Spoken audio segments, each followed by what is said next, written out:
Hi ನಮಸ್ತೆ ಎಲ್ರಿಗೂ, ಹೇಗಿದ್ದೀರಾ? ವೆಲ್ಕಮ್ ಟು ಇನ್ಫೋ ವಿತ್ ಸುಮದ ಮತ್ತೊಂದು ವಿಡಿಯೋಗೆ ಸ್ವಾಗತ. ನಾನಿವತ್ತು ನಿಮಗೆ ತಿಳಿಸೋಕೆ ಬಂದಿರೋ ವಿಷಯ ಏನಪ್ಪ ಅಂದರೆ, 1 ವರ್ಷದ ಬಳಿಕ ಸೂರ್ಯ ಮತ್ತು ಶನಿಯ ಯುತಿ ನಡೆಯಲಿದೆ. ಇದರಿಂದಾಗಿ ಕೆಲವು ರಾಶಿಯವರಿಗೆ ಅತ್ಯಂತ ಶುಭ ಮತ್ತು ಯಶಸ್ಸಿನ ಸಮಯ ಇದಾಗಿರುತ್ತದೆ. ಹೌದು ಸ್ನೇಹಿತರೆ, ಸೂರ್ಯ ಮತ್ತು ಶನಿ ಗ್ರಹವು ಫೆಬ್ರವರಿ 13ರಂದು ಕುಂಭ ರಾಶಿಯಲ್ಲಿ ಸಂಯೋಗಗೊಳ್ಳಲಿದ್ದಾರೆ. ಇದರಿಂದಾಗಿ ಕೆಲವು ರಾಶಿಯವರಿಗೆ ಅತ್ಯಂತ ಲಾಭ ಮತ್ತು ನಿಮ್ಮ ಜೀವನದಲ್ಲಿ ಅತ್ಯಂತ ಯಶಸ್ಸಿನ ಸಮಯವನ್ನು ಇಲ್ಲಿ ನೀವು ನೋಡಬಹುದಾಗಿರುತ್ತದೆ. ಇದು ಮಾರ್ಚ್ 14ರವರೆಗೂ ಈ ಸಂಯೋಗ ಇದೇ ರೀತಿ ಇದ್ದು, ನಿಮ್ಮ ಜೀವನದ ಎಲ್ಲ ರೀತಿಯ ಸಮಸ್ಯೆಗಳು ದೂರಾಗಿ ನಿಮಗೆ ಎಲ್ಲವೂ ಒಳ್ಳೆಯದಾಗುವ ಸಮಯ ಇದಾಗಿರುತ್ತದೆ. ಹಾಗಾದ್ರೆ ಯಾವೆಲ್ಲ ರಾಶಿಗಳಿಗೆ ಏನೆಲ್ಲ ಯೋಗ ಫಲಗಳು ಸಿಗ್ತಾ ಇದೆ, ಹಾಗಾದ್ರೆ ಆ ಅದೃಷ್ಟ ರಾಶಿ ಯಾವುದು ಅಂತ ತಿಳ್ಕೊಳ್ಳೋಣ. ಅದಕ್ಕೋಸ್ಕರ ವಿಡಿಯೋನ ಕೊನೆವರೆಗೂ ಸ್ಕಿಪ್ ಮಾಡದೆ ನೋಡಿ. ಇದರ ಜೊತೆಗೆ ಯಾರೇನು ಚಾನಲ್ಗೆ ಸಬ್ಸ್ಕ್ರೈಬ್ ಮಾಡ್ಕೊಂಡಿಲ್ಲ, ಚಾನಲ್ಗೆ ಸಬ್ಸ್ಕ್ರೈಬ್ ಮಾಡಿಕೊಂಡು ವಿಡಿಯೋಗೊಂದು ಲೈಕ್ ಮಾಡೋದನ್ನ ಮರಿಬೇಡಿ. ಮೊದಲಿಗೆ ನಾವು ನೋಡೋದಾದ್ರೆ ಮೇಷರಾಶಿ, ಶನಿ ಮತ್ತು ಸೂರ್ಯ ಗ್ರಹಗಳ ಸಂಯೋಗದಿಂದಾಗಿ ಮೇಷರಾಶಿಗೆ ಸೇರಿದ ಜನರಿಗೆ ಅತ್ಯಂತ ಹೆಚ್ಚಿನ ಲಾಭ ದೊರಕುವುದು. ಅದೃಷ್ಟದ ಸಂಪೂರ್ಣ ಬೆಂಬಲವು ಈ ಅವಧಿಯಲ್ಲಿ ನಿಮಗೆ ದೊರಕಲಿದೆ. ಹಾಗಾಗಿ ವೃತ್ತಿ ಜೀವನಕ್ಕೆ ಸಂಬಂಧಿಸಿದಂತೆ ಮೇಷರಾಶಿಗೆ ಸೇರಿದ ಜನರು ಪ್ರಗತಿಯನ್ನು ಹೊಂದುವ ಸಮಯ ಇದಾಗಿರುತ್ತದೆ. ಇದರೊಂದಿಗೆ ಮಾನಸಿಕವಾಗಿ ನೀವು ಉತ್ತಮ ಸ್ಥಿತಿಯಲ್ಲಿರುವಿರಿ ಮತ್ತು ಸರಿಯಾದ ನಿರ್ಧಾರಗಳನ್ನು ತೆಗೆದುಕೊಳ್ಳಲು ಸಾಧ್ಯವಾಗಲಿದೆ. ಹಾಗಾಗಿ ಶನಿ ಮತ್ತು ಸೂರ್ಯರ ಅನುಗ್ರಹ ನಿಮ್ಮ ಮೇಲೆ ಇರುವುದರಿಂದಾಗಿ ಈ ಅವಧಿಯಲ್ಲಿ ನೀವು ನಿಮ್ಮ ಯೋಗ್ಯತೆಯನ್ನು ಸರಿಯಾದ ರೀತಿಯಲ್ಲಿ ಉಪಯೋಗಿಸಿಕೊಳ್ಳಲು ಸಾಧ್ಯವಾಗುತ್ತದೆ. ಆರ್ಥಿಕ ವಿಷಯಕ್ಕೆ ಸಂಬಂಧಿಸಿದಂತೆ ಮೇಷರಾಶಿಗೆ ಸೇರಿದ ಜನರಿಗೆ ಈ ಸಮಯವು ಶುಭ ಮತ್ತು ಲಾಭದ ದೊರಕುವಂತೆ ಮಾಡಲಿದೆ. ಹಿರಿಯ ಸಹೋದರರ ಮತ್ತು ಸಹೋದರಿಯರ ಸಂಪೂರ್ಣ ಬೆಂಬಲ ದೊರಕಲಿದ್ದು, ನಿಮಗೆ ಆರ್ಥಿಕ ಸಮಸ್ಯೆಗಳೆಲ್ಲೂ ದೂರಾಗುವ ಸಮಯ ಇದಾಗಿದ್ದು, ವ್ಯಾಪಾರವನ್ನು ಮಾಡುವ ಮೇಷರಾಶಿಗೆ ಸೇರಿದ ಜನರು ಈ ಅವಧಿಯಲ್ಲಿ ಉತ್ತಮ ಅವಕಾಶಗಳನ್ನು ಪ್ರಾಪ್ತಿ ಮಾಡಿಕೊಳ್ಳಲಿದ್ದೀರಿ. ಹಾಗೆ ಈ ಸಮಯದಲ್ಲಿ ಮೇಷರಾಶಿಗೆ ಸೇರಿದ ಜನರಿಗೆ, ಮಹಿಳೆಯರಿಗೆ ಉತ್ತಮ ದಿನ ಮತ್ತು ನಿಮ್ಮ ಕೌಟುಂಬಿಕ ಸಮಸ್ಯೆಗಳೆಲ್ಲ ದೂರಾಗಿ ಉತ್ತಮ ಸಮಯವು ಉದ್ಭವಿಸುತ್ತದೆ. ಹಾಗೆ ನಿಮ್ಮ ಮಕ್ಕಳಿಂದ ಒಳ್ಳೆಯ ಸುದ್ದಿಯನ್ನು ಕೇಳುವ ಯೋಗವು ಕೂಡ ಈ ಸಮಯದಲ್ಲಿ ನಿಮಗೆ ಕೂಡಿ ಬರಲಿದೆ. ಇದರೊಂದಿಗೆ ನೀವು ಯಾವುದಾದರೂ ಉನ್ನತ ಕಾರ್ಯಗಳಿಗೆ ಇಲ್ಲ ಶುಭ ಕಾರ್ಯಗಳನ್ನು ನಡೆಸಬೇಕೆಂದುಕೊಂಡಿದ್ದರೆ ಅವೆಲ್ಲವೂ ಈಡೇರುವ ಸಮಯ ಇದಾಗಿರುತ್ತದೆ. ಇದು ಮೇಷರಾಶಿಯವರಿಗೆ ಶನಿ ಮತ್ತು ಸೂರ್ಯರ ಸಂಯೋಗದಿಂದಾಗಿ ಸಿಗ್ತಾ ಇರೋ ಯೋಗ ಫಲವಾಗಿರುತ್ತೆ. ಇನ್ನು ನಾವು ನೋಡೋಣ ಮುಂದಿನ ರಾಶಿ ವೃಷಭ ರಾಶಿ.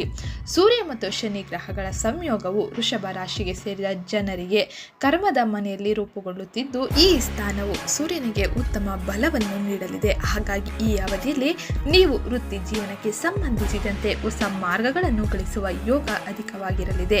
ನೀವು ಯಾವುದಾದರೂ ಸ್ಪರ್ಧಾತ್ಮಕ ಪರೀಕ್ಷೆಗೆ ತಯಾರಿ ನಡೆಸುತ್ತಿದ್ದರೆ ವೃಷಭ ರಾಶಿಗೆ ಸೇರಿದ ಜನರಿಗೆ ಈ ಅವಧಿಯು ಯಶಸ್ಸು ದೊರಕುವ ಯೋಗ ಅಧಿಕವಾಗಿರಲಿದೆ.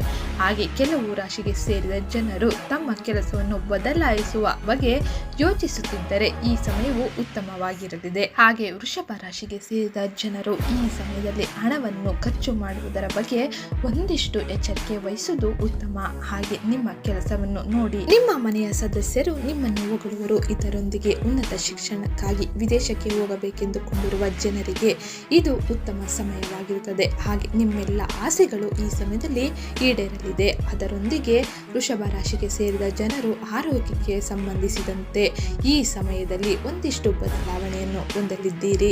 ಇದರೊಂದಿಗೆ ವೃಷಭ ರಾಶಿಗೆ ಸೇರಿದ ಜನರು ತಂದೆಯೊಂದಿಗಿನ ನಿಮ್ಮ ಸಂಬಂಧವು ಸುಧಾರಿಸಲಿದೆ. ಹಾಗೆ ನೀವು ಹೆಚ್ಚಿನ ಪ್ರಯತ್ನಗಳನ್ನು ಪಡುವುದರಿಂದಾಗಿ ಉತ್ತಮ ಫಲಿತಾಂಶವನ್ನು ಪಡೆದುಕೊಳ್ಳಬಹುದಾಗಿರುತ್ತದೆ. ಇದರೊಂದಿಗೆ ವೃಷಭ ರಾಶಿಗೆ ಸೇರಿದ ಮಹಿಳೆಯರಿಗೆ ವಿದೇಶ ಪ್ರವಾಸ ಮತ್ತು ವಿದೇಶ ಪ್ರಯಾಣವನ್ನು ಮಾಡುವ ಅವಕಾಶಗಳು ದೊರೆಯಲಿದೆ. ಹಾಗೆ ನಿಮ್ಮ ಆರ್ಥಿಕ ಸ್ಥಿತಿಯು ಉತ್ತಮವಾಗಿದ್ದು, ನಿಮ್ಮ ಆರೋಗ್ಯದಲ್ಲಿ ಕೊಂಚ ಎಚ್ಚರಿಕೆಯನ್ನು ವಹಿಸುವುದು ಉತ್ತಮವಾದ ಫಲವನ್ನು ನೀಡಲಿದೆ. ಇದು ಶನಿ ಮತ್ತು ಸೂರ್ಯರ ಸಂಯೋಗದಿಂದಾಗಿ ನಿಮ್ಮ ರಾಶಿಗೆ ಸಿಕ್ಕಿರೋ ಅದೃಷ್ಟ ಫಲಗಳೆಂದು ಹೇಳಬಹುದು. ಹಾಗೆ ಮುಂದಿನ ರಾಶಿ ನೋಡೋಣ. ಅದಕ್ಕಿಂತ ಮುಂಚೆ ಯಾರೇನು ಚಾನಲ್ಗೆ ಸಬ್ಸ್ಕ್ರೈಬ್ ಮಾಡ್ಕೊಂಡಿಲ್ಲ, ಚಾನಲ್ಗೆ ಸಬ್ಸ್ಕ್ರೈಬ್ ಮಾಡ್ಕೊಳ್ಳಿ. ವಿಡಿಯೋಗೊಂದು ಲೈಕ್ ಮಾಡೋದನ್ನ ಮರಿಬೇಡಿ. ಇದರ ಜೊತೆಗೆ ಈ ವಿಡಿಯೋನ ಈ ಲಕ್ಕಿ ರಾಶಿಯವರಿಗೆ ಶೇರ್ ಮಾಡಿ ಮಾಹಿತಿನ ತಿಳಿಸ್ಕೊಡಿ. ಇನ್ನು ಮುಂದಿನ ರಾಶಿ ನೋಡುವುದಾದರೆ ತುಲಾರಾಶಿ. ತುಲಾರಾಶಿಗೆ ಸೇರಿದ ಜನರು ಶಿಕ್ಷಣಕ್ಕೆ ಸಂಬಂಧಿಸಿದ ಕ್ಷೇತ್ರದಲ್ಲಿ ಉತ್ತಮ ಸ್ಥಾನವನ್ನು ಪಡೆಯುವ ಅವಕಾಶ ಹೆಚ್ಚಾಗಿದೆ ಹಾಗೂ ಯಶಸ್ಸು ಗಳಿಸುವ ಸಂಭವ ಅಧಿಕವಾಗಿದ್ದು, ಸೂರ್ಯ ಮತ್ತು ಶನಿಯ ಪ್ರಭಾವದಿಂದಾಗಿ ನಿಮ್ಮ ಕಠಿಣ ಪರಿಶ್ರಮಕ್ಕೆ ತಕ್ಕ ಪ್ರತಿಫಲವನ್ನು ಪಡೆಯುವ ಸಮಯ ಇದಾಗಿರುತ್ತದೆ. ಇದರೊಂದಿಗೆ ತುಲಾರಾಶಿಗೆ ಸೇರಿದ ಜನರಿಗೆ ಈ ಅವಧಿಯು ಮಕ್ಕಳಿಂದ ದೊಡ್ಡ ಶುಭ ಸುದ್ದಿಯನ್ನು ಕೇಳುವ ಅವಕಾಶವನ್ನು ನೀಡಲಿದೆ. ಶನಿ ಮತ್ತು ಸೂರ್ಯರ ಸಂಯೋಗ ಅವರ ಆಶೀರ್ವಾದದಿಂದಾಗಿ ಪ್ರೀತಿಯಲ್ಲಿರುವ ತುಲಾರಾಶಿಗೆ ಸೇರಿದ ಜನರು ಈ ಸಮಯದಲ್ಲಿ ನಿಮ್ಮ ಸಂಬಂಧದಲ್ಲಿ ಸುಧಾರಣೆಯನ್ನು ನೋಡಲಿದ್ದೀರಿ. ಹಾಗೆ ಶನಿ ಮತ್ತು ಸೂರ್ಯರ ಸಂಯೋಗ ಅವರ ಆಶೀರ್ವಾದದಿಂದಾಗಿ ತುಲಾರಾಶಿಗೆ ಸೇರಿದ ಜನರ ಕಷ್ಟಗಳೆಲ್ಲ ದೂರಾಗಿ ಉತ್ತಮ ಸಮಯ ಈ ಸಮಯದಲ್ಲಿ ನಿಮ್ಮನ್ನು ಹುಡುಕಿ ಬರಲಿದೆ. ಹಾಗೆ ವೃತ್ತಿ ಜೀವನದಲ್ಲಿ ಯಶಸ್ಸನ್ನು ನೀವು ನೋಡಲಿದ್ದೀರಿ. ಪಿತ್ರಾರ್ಜಿತ ವ್ಯವಹಾರಕ್ಕೆ ಸಂಬಂಧಿಸಿದಂತೆ ಈ ಸಮಯದಲ್ಲಿ ಅಧಿಕ ಲಾಭವನ್ನು ನೀವು ನೋಡಬಹುದಾಗಿರುತ್ತದೆ. ಹಾಗೆ ಆರ್ಥಿಕ ಸಮಸ್ಯೆಗಳೆಲ್ಲ ದೂರಾಗಿ ಉತ್ತಮ ಸಮಯವನ್ನು ನೀವು ನೋಡಬಹುದು. ಇದರೊಂದಿಗೆ ತುಲಾರಾಶಿಗೆ ಸೇರಿದ ಮಹಿಳೆಯರು ನಿಮ್ಮ ಆರೋಗ್ಯದಲ್ಲಿ ಉತ್ತಮ ಸುಧಾರಣೆಯನ್ನು ನೋಡುವುದರ ಜೊತೆಗೆ ಆರ್ಥಿಕ ಸಂಕಷ್ಟಗಳಿಂದ ಪಾರಾಗಲಿದ್ದೀರಿ. ಹಾಗೆ ಹೊಸ ವ್ಯವಹಾರ, ಹೊಸ ವೃತ್ತಿ ಜೀವನವನ್ನು ನೀವು ನಡೆಸಲು ಇಚ್ಛಿಸುತ್ತಿದ್ದರೆ ಹೊಸ ಉದ್ಯೋಗಾವಕಾಶಗಳು ನಿಮ್ಮನ್ನು ಹುಡುಕಿ ಬರಲಿದೆ. ಇದು ತುಲಾರಾಶಿಗೆ ಸಿಗ್ತಾ ಇರೋ ಯೋಗ ಫಲವಾಗಿರುತ್ತೆ. ಇನ್ನು ನಾವು ನೋಡೋಣ ಮುಂದಿನ ರಾಶಿ. ಮುಂದಿನ ರಾಶಿ ಧನುರಾಶಿ.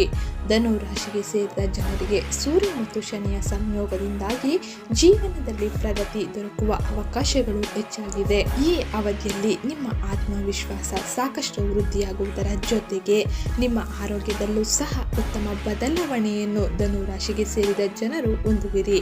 ಹಾಗೆ ಕೆಲಸವನ್ನು ಮಾಡುವ ಈ ರಾಶಿಗೆ ಸೇರಿದ ಜನರು ಈ ಅವಧಿಯಲ್ಲಿ ಉನ್ನತ ಪದವಿಯನ್ನು ಪಡೆಯುವ ಯೋಗವಿದ್ದು, ನಿಮ್ಮ ಕುಟುಂಬದ ಜೀವನದಲ್ಲಿ ಉತ್ತಮ ಅವಕಾಶಗಳು ಮತ್ತೆ ತಂದೆ ತಾಯಿಯ ಸಂಪೂರ್ಣ ಬೆಂಬಲ ಸಿಗಲಿದೆ. ಹಾಗೆ ಈ ಸಮಯದಲ್ಲಿ ಧನುರಾಶಿಗೆ ಸೇರಿದ ಜನರು ನಿಮಗೆ ಗೊತ್ತಿಲ್ಲದ ಮಾರ್ಗಗಳಿಂದ ಲಾಭವನ್ನು ಪಡೆಯುವ ಯೋಗ ಅಧಿಕವಾಗಿರಲಿದೆ. ಇದರೊಂದಿಗೆ ನೀವು ಈ ಅವಧಿಯಲ್ಲಿ ಕುಟುಂಬ ಸದಸ್ಯರೊಂದಿಗೆ ಯಾವುದಾದರೂ ತೀರ್ಥಯಾತ್ರೆಗೆ ತೆರಳುವ ಉತ್ತಮ ಅವಕಾಶಗಳನ್ನು ಪಡೆಯಲಿದ್ದೀರಿ. ಜೀವನದಲ್ಲಿ ಎಲ್ಲ ಅಡೆತಡೆಗಳು ಎಲ್ಲವೂ ದೂರಾಗಿ ಈ ಸಮಯದಲ್ಲಿ ನೆಮ್ಮದಿಯ ಜೀವನವನ್ನು ಧನುರಾಶಿಗೆ ಸೇರಿದ ಜನರು ವಾಸಿಸಲಿದ್ದೀರಿ. ಹಾಗೆ ಈ ಅವಧಿಯಲ್ಲಿ ಭೂಮಿ ಅಥವಾ ವಾಹನ, ಮನೆಯನ್ನು ಖರೀದಿಸುವ ಯೋಗ ಅಧಿಕವಾಗಿರಲಿದೆ. ಅದರಿಂದಾಗಿ ಉತ್ತಮ ಹೂಡಿಕೆಯನ್ನು ಉತ್ತಮ ಸ್ಥಳದಲ್ಲಿ ಮಾಡುವುದು ಅತ್ಯಗತ್ಯವಾಗಿರಲಿದೆ. ಇದರೊಂದಿಗೆ ಧನುರಾಶಿಗೆ ಸೇರಿದ ಮಹಿಳೆಯರಿಗೆ ಈ ಸಮಯದಲ್ಲಿ ಧಾರ್ಮಿಕ ಸ್ಥಳಗಳಿಗೆ ಹೋಗಲು ಹೆಚ್ಚಿನ ಅವಕಾಶಗಳು ದೊರೆಯಲಿದೆ. ಹಾಗೆ ದೇವರ ಅನುಗ್ರಹ ನಿಮ್ಮ ಮೇಲಿದ್ದು ನಿಮ್ಮ ಎಲ್ಲ ಆಸೆಗಳು ಈಡೇರುವ ಸಮಯ ಇದಾಗಿರುತ್ತದೆ. ಇದು ಧನುರಾಶಿಯವರಿಗೆ ಸೇರಿರೋ ಯೋಗ ಫಲವಾಗಿರುತ್ತೆ. ಇನ್ನು ನಾವು ನೋಡೋಣ ಮುಂದಿನ ರಾಶಿ. ಮುಂದಿನ ರಾಶಿ ವೃಶ್ಚಿಕ ರಾಶಿ. ವೃಶ್ಚಿಕ ರಾಶಿಗೆ ಸೇರಿದ ಜನರಿಗೆ ಈ ಸಮಯದಲ್ಲಿ ಹೆಚ್ಚಿನ ಯಶಸ್ಸು ದೊರೆಯಲಿದೆ. ಹಾಗೆ ನಿಮ್ಮ ಚಿಂತೆಗಳು, ಸಮಸ್ಯೆಗಳೆಲ್ಲ ದೂರಾಗುವ ಅವಧಿ ಇದಾಗಿರಲಿದೆ. ಶನಿ ಮತ್ತು ಸೂರ್ಯರ ಅನುಗ್ರಹ ನಿಮ್ಮ ಮೇಲಿದ್ದು ನಿಮ್ಮ ಎಲ್ಲ ಆಸೆಗಳು ಈಡೇರುವ ಸಮಯ ಇದಾಗಿರುತ್ತದೆ. ಇನ್ನು ವೃಶ್ಚಿಕ ರಾಶಿಗೆ ಸೇರಿದ ಜನರು ವ್ಯವಹಾರ, ವ್ಯಾಪಾರದಲ್ಲಿ ಅಧಿಕ ಲಾಭವನ್ನು ನೋಡುವ ಸಮಯ ಇದಾಗಿರಲಿದ್ದು, ಈ ಸಮಯದಲ್ಲಿ ನೀವು ಒಂದಿಷ್ಟು ದೂರ ಪ್ರಯಾಣವನ್ನು ಮಾಡಬೇಕಾಗಿ ಬರಬಹುದು. ಇದರಿಂದಾಗಿ ಭವಿಷ್ಯಕ್ಕೆ ಆರ್ಥಿಕ ಲಾಭ ಮತ್ತು ಹೊಸ ಹೂಡಿಕೆಗಳಿಗೆ ಹೆಚ್ಚಿನ ಮಾರ್ಗಗಳನ್ನು ಕಂಡುಹಿಡಿದುಕೊಳ್ಳಲಿದ್ದೀರಿ. ಹಾಗೆ ಈ ಸಮಯದಲ್ಲಿ ವೃಶ್ಚಿಕ ರಾಶಿಗೆ ಸೇರಿದ ಮಹಿಳೆಯರು ಆರೋಗ್ಯದ ಬಗ್ಗೆ ಮತ್ತಷ್ಟು ಎಚ್ಚರಿಕೆ ವಹಿಸುವುದು ಉತ್ತಮ. ಇದರೊಂದಿಗೆ ಮಕ್ಕಳ ಕಡೆ ಒಂದಿಷ್ಟು ಎಚ್ಚರಿಕೆ ವಹಿಸುವುದು ಮತ್ತು ಮಕ್ಕಳ ವಿದ್ಯಾಭ್ಯಾಸದ ಬಗ್ಗೆ ಗಮನ ನೀಡುವುದು ಉತ್ತಮವಾಗಿರಲಿದೆ. ಹಾಗೆ ನಿಮ್ಮ ಆರ್ಥಿಕ ಸಮಸ್ಯೆಗಳೆಲ್ಲ ದೂರಾಗಿ ಈ ಸಮಯದಲ್ಲಿ ಅಧಿಕ ಲಾಭ ಮತ್ತು ಉನ್ನತ ಸ್ಥಾನವನ್ನು ಪಡೆಯಲಿದ್ದೀರಿ. ಮನೆಯ ಸಂಪೂರ್ಣ ಬೆಂಬಲ ನಿಮಗೆ ಸಿಗಲಿದೆ. ಇದು ಇವತ್ತಿನ ವಿಡಿಯೋ ಇಷ್ಟ ಆಗಿದ್ರೆ ವಿಡಿಯೋಗೊಂದು ಲೈಕ್ ಮಾಡಿ, ಶೇರ್ ಮಾಡಿ, ಕಮೆಂಟ್ ಮಾಡಿ. ಹಾಗೆ ಯಾರೇನೋ ಚಾನಲ್ಗೆ ಸಬ್ಸ್ಕ್ರೈಬ್ ಮಾಡ್ಕೊಂಡಿಲ್ಲ, ಸಬ್ಸ್ಕ್ರೈಬ್ ಮಾಡ್ಕೊಳ್ಳಿ. ಸಿಗ್ತೀನಿ ನೆಕ್ಸ್ಟ್ ವಿಡಿಯೋದಲ್ಲಿ.